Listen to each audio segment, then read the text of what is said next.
N نے فارس شاہ کو دیکھتے خط کی اگلی لائن پہ نظر دوڑائی۔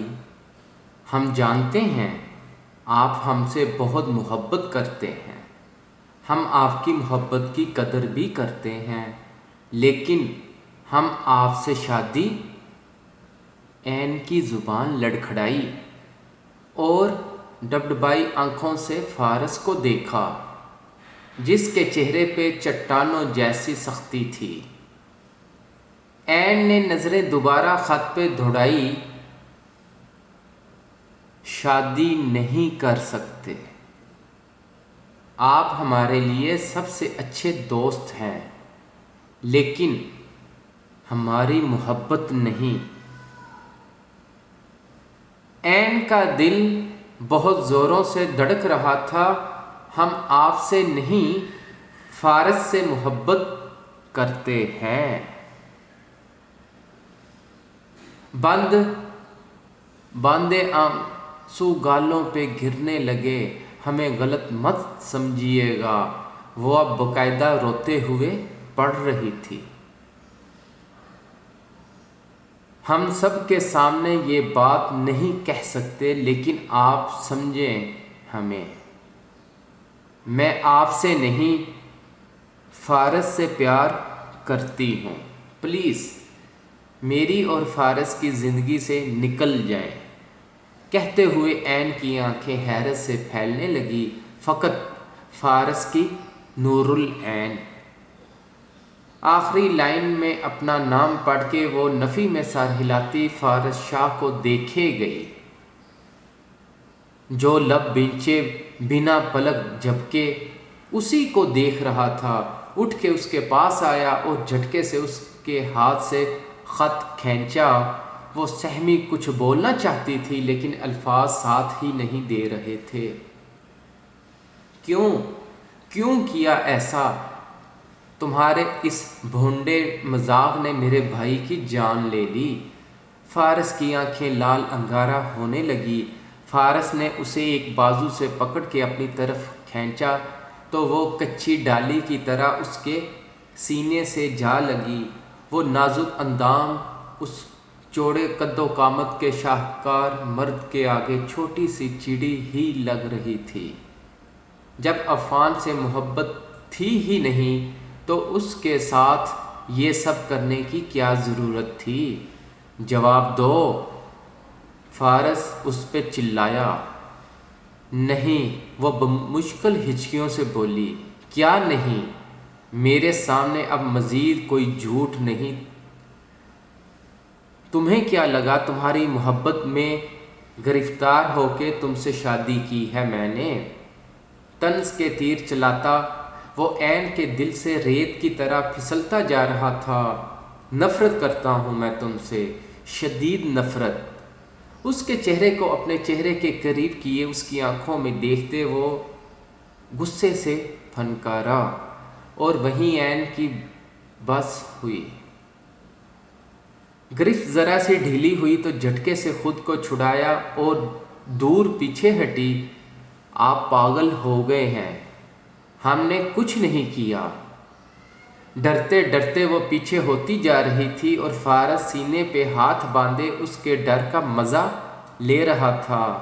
اچھا تو میں پاگل ہوں؟ پر اصرار انداز میں اس کی جانب قدم بڑھایا۔ پلیز کچھ نہیں کیا ہم نے۔ وہ روتی روتی ڈریسنگ ٹیبل کے ساتھ جا لگی۔ اسے آج فارس سے صحیح معنوں میں ڈر لگ رہا تھا۔ ابھی فارس کچھ کہتا کہ یکدم سے لائٹ چلی گئی، اور اندھیرے سے تو ایسے ہی گھبراتی۔ اب اس کا حال ایسا تھا، کاٹو تو بدن میں لہو نہیں، نہ وہ آگے جائے گی نہ وہ پیچھے ہونے کی۔ یہ اچانک لائٹ کو کیا ہو گیا؟ زیان اور دعا جو آج کی بات پر لان میں بیٹھے گفتگو کر رہے تھے، حویلی کو اندھیرے میں ڈوبتا دیکھ حیران ہوئے۔ شاید لائٹ چلی گئی ہے، دعا حیرانگی سے بولی، لیکن پوری لائٹ میں UPS سسٹم ہے تو؟ دونوں نے ایک دوسرے کو حیرانی اور پریشانی سے دیکھا۔ انہیں کسی گڑبڑ کا احساس ہوا۔ دونوں اندرونی حصے کی جانب بڑھے۔ ضیان نے موبائل کی ٹارچ لائٹ آن کی۔ فارس بھی اپنی جگہ ساکت کھڑا تھا۔ لائٹ کے اچانک چلے جانے سے وہ بھی حیران تھا۔ عین کی گہری سانسوں سے وہ اندازہ کر سکتا تھا کہ وہ کہاں ہے، اور بیگ کھڑکی سے چاند کی آتی مدھم روشنی میں اسے عین تک پہنچانے میں کارآمد ثابت ہو رہی تھی۔ اس سے پہلے کہ وہ عین کے پاس جاتا، کمرے کی کھڑکی سے ایک ہیولا اندر داخل ہوتا دکھا۔ فارس کو وہ ہیولا نظر نہ آیا۔ فارس کی اس کی طرف پیٹھ تھی۔ باہر کی چاند کی روشنی میں عین نے وہ ہیولا دیکھ لیا۔ اس ہیولے نے پیچھے سے فارس پہ وار کرنا چاہا، لیکن عین اچانک فارس کی جانب بڑھی اور اسے بیڈ کی طرف دھکا دیا۔ فارس کو کچھ سمجھ نہ آیا۔ اسی اثنا میں چاقو کا ایک سرا عین کے بازو کو چھو کے گزرا۔ عین کی سسکی نکلی۔ فارس نے عین کی جانب دیکھا جو اس کے اوپر گری پڑی تھی۔ نور نور!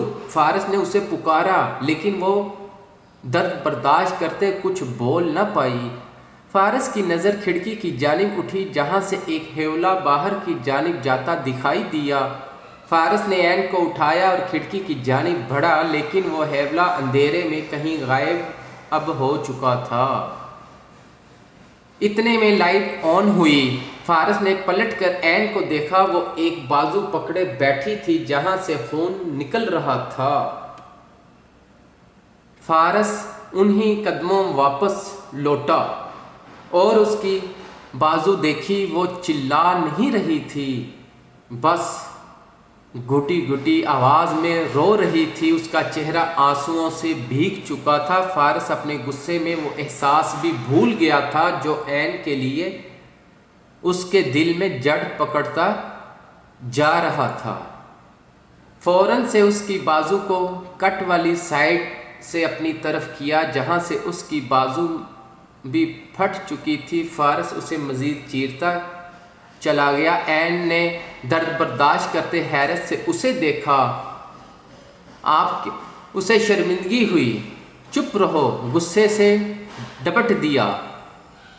فرسٹ ایڈ باکس سے روئی اور اسپرٹ سے اس کے زخم کو صاف کرنے لگا۔ مت کریں، درد ہو رہا ہے۔ عین نے بازو چھڑانی چاہی، لیکن فارس کی آہنی گرفت سے چھڑا نہ سکی۔ زخم کا معائنہ کیا۔ زیادہ گہرا کٹ نہ تھا۔ فارس نے دل ہی دل میں شکر ادا کیا اور اس کے زخم کی ڈریسنگ کرنے لگا۔ پلیز نہ کریں! عین پھر سے درد سے بلبلا اٹھی۔ اگر درد کا اتنا ہی احساس ہو رہا ہے تو کیوں بہادر بن کے آگے آئی؟ فارس نے اس کا دھیان بٹانا چاہا۔ وہ آپ کو مارنے! آنسو بہاتی وہ بولنے لگی۔ تو مارنے دیتی، تمہیں تو شکر کرنا چاہیے۔ فارس نہ جانے اسے کیا باور کرانا چاہ رہا تھا۔ عین نے اسے حیرت سے دیکھا۔ آپ کو کچھ ہو اس میں ہمیں کیوں خوشی ہوگی؟ عجلت میں پلکیں جھپکاتے معصومیت سے پوچھا۔ تم واقعی اتنی معصوم ہو یا بنتی ہو؟ فارس نے ایک اور طنز کیا۔ آپ کا احسان اتارا ہے۔ دھیرے سے کہتی وہ فارس کو شوق لگا گئی۔ کیا مطلب؟ وہ فرسٹ ایڈ باکس اٹھاتے رکا تھا۔ آپ نے بھی تو آج ہماری جان بچائی، تو بدلے میں ہم نے اپنا بازو دیکھتی وہ دھیرے دھیرے کہتی فارس کو پھر سے آگ لگا گئی۔ اپنی بکواس بند کرو۔ عین نے اس شخص کو حیرت سے دیکھا۔ کسی خوش فہمی میں نہ رہنا۔ تمہیں بچایا اس لیے کہ تمہیں موت بھی میرے ہاتھوں آنی ہے، سمجھی؟ فارس کے انتہائی غصے سے کہنے پہ عین نے لب بھینچے۔ دروازے پہ دستک نے دونوں کا دھیان ہٹایا۔ فارس نے کمفرٹر کھول کے فوراً عین پہ ڈالا۔ آنکھوں میں اسے چپ رہنے کی تنبیہ کرتا وہ دروازہ کھولتا باہر نکل آیا۔ دروازے پہ زیان تھا۔ کیا ہوا؟ خیریت ہے؟ اس وقت؟ سوری بھائی، لیکن آپ کی خیریت پوچھنی تھی، زیان نے شرمندہ ہوتے کہا۔ کیا ہوا؟ فارس کے پوچھنے پہ زیان نے ساری بات اسے بتائی۔ بھائی، اندر آنے پہ پتہ چلا ساری حویلی میں لائٹس تھی سوائے آپ کے حصے کے۔ چیک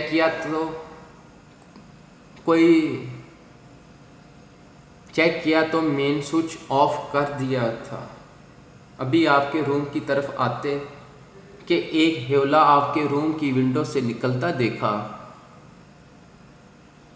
تو اسی کے پیچھے چلا گیا۔ پھر کون تھا؟ فارس کو عین کا زخمی ہونا یاد آیا۔ نہیں پتہ چلا، کہیں غائب ہی ہو گیا۔ مجھے آپ کی اور بھابھی کی ٹینشن ہوئی تو آ گیا۔ زیان نے تفصیل بتا دی۔ زیان، اس نے مجھ پہ وار کیا لیکن نور بیچ میں آ گئی۔ فارس نے زیان کو ایسے بتایا جیسے اس میں فارس کا قصور ہو۔ کیا مطلب بھائی؟ بھابھی ٹھیک ہے؟ زیان پریشان ہوا۔ ہاں یار، وہ ٹھیک ہے، تھوڑا سا بازو پہ چوٹ آئی ہے، فارس نے ٹالنے والے انداز میں بتایا۔ لین پہ کون ہو سکتا ہے؟ فارس سوچ میں پڑ گیا۔ ابرار، زیان نے سوچتے کہا۔ نہیں، وہ تو زخمی حالت میں ہاسپٹل پڑا ہے اور 2 بندے اس پہ نگرانی بھی کر رہے ہیں، وہ نہیں ہے۔ پھر یہ نیا دشمن کہاں سے آ گیا؟ زیان بھی پریشان ہو گیا۔ سیکورٹی چیک کی، سب دیکھ کے آیا ہوں۔ سیکورٹی والوں نے بھی کسی کو نہ باہر جاتے دیکھا نہ اندر آتے۔ زیان نے مزید ڈیٹیل دی۔ جو بھی ہے وہ میرے پیچھے ہے۔ خیر، دیکھتے ہیں۔ گھر میں کسی سے فی الحال کوئی ذکر نہ کرنا۔ فارس اسے حوصلہ دیتا مسکرا کے بولا۔ بھائی، اپنا خیال رکھیے گا۔ زیان نے بے اختیار بھائی کو گلے لگایا تو وہ مسکرا دیا۔ کچھ نہیں ہوتا مجھے، فکر نہ کرو، جاؤ آرام کرو۔ فارس نے اسے تسلی دی تو اپنے روم کی جانب بڑھ گیا۔ وہیں کھڑے فارس نے جیب سے موبائل نکالا اور ضروری کال کرنے کے بعد اندر آیا۔ نور کی طرف دیکھنا بھی گوارا نہ کیا اور ونڈو اچھے سے لاک کرتا وہ ساتھ بنے جم روم کی جانب بڑھا۔ عین کی سوچوں کا مرکز وہ خط تھا جس کے الفاظ اسے بار بار اپنی آنکھوں کے آگے گھومتے دکھائی دے رہے تھے۔ وہ جانتی تھی کہ وہ کچھ بھی کہے فارس نے اس کا یقین نہیں کرنا، لیکن وہ اپنا یقین کیسے دلائے؟ یہی سوچتے اور تکلیف برداشت کرتے کرتے کب نیند کی وادیوں میں کھوئی اسے پتہ ہی نہ چلا۔ کیا ہوا؟ اتنی رات کو آپ کیوں جاگ رہے ہیں؟ رات کے کسی پہر دردانہ کی آنکھ کھلی تو کبیر شاہ کو فون پہ مصروف دیکھتے پوچھنے لگی، سو جاؤ تم، غصیلے لہجے میں کہتے وہ دردانہ کو چپ کرا گئے۔ بہت مشکل سے ان کی آنکھ لگی تھی۔ ایک پل کے لیے بھی ذہن سے ابرار نہیں نکلا تھا اور کبیر شاہ نے انہیں جانے نہیں دیا تھا۔ اب تم بیٹھی کیوں آنسو بہا رہی ہو؟ لب بھینچتے وہ دردانہ تک پہنچے۔ آپ کو پتہ ہے ابرار ہاسپٹل میں ہے اور آپ نے مجھے جانے نہیں دیا۔ کتنا دل دکھی ہے میرا۔ وہ رو دی۔ آپ کے بیٹے نے جو کرتوت کیے ہیں نا، اس کا یہی انجام ہونا تھا، بھگتے اب۔ موبائل پہ کوئی نمبر ڈائل کر رہے تھے۔ کبیر شاہ کیسے باپ ہیں آپ، ذرا پرواہ نہیں، اکلوتا بیٹا ہے وہ ہمارا، اور آپ ایسے۔ وہ منہ پہ ہاتھ رکھے سسکی۔ تو کیا کروں؟ منع کیا تھا لیکن نہیں سمجھا۔ بولا تھا کہ اس اینٹ کو اس کے حوالے کروں گا، لیکن نہیں، اس نے تو اپنی کرنی تھی۔ کر لی اپنی، سارے کیے کرائے پہ پانی پھیر دیا۔ کبیر شاہ غصہ اور دکھ سے بولے، بچہ ہے وہ، نہ سمجھ ہے۔ دردانہ نے کھوکھلی دلیل پیش کی، ہاں جی وہ بچہ ہے، کل فیڈر لا دینا اسے، بچہ ہے، لڑکی مانگ رہا ہے اور بچہ ہے۔ ایک تو نمبر نہیں لگ رہا، اوپر سے دردانہ شاہ کی باتیں وہ آپے سے باہر ہو گئے۔ دردانہ شاہ نے خاموش رہنا ہی مناسب سمجھا۔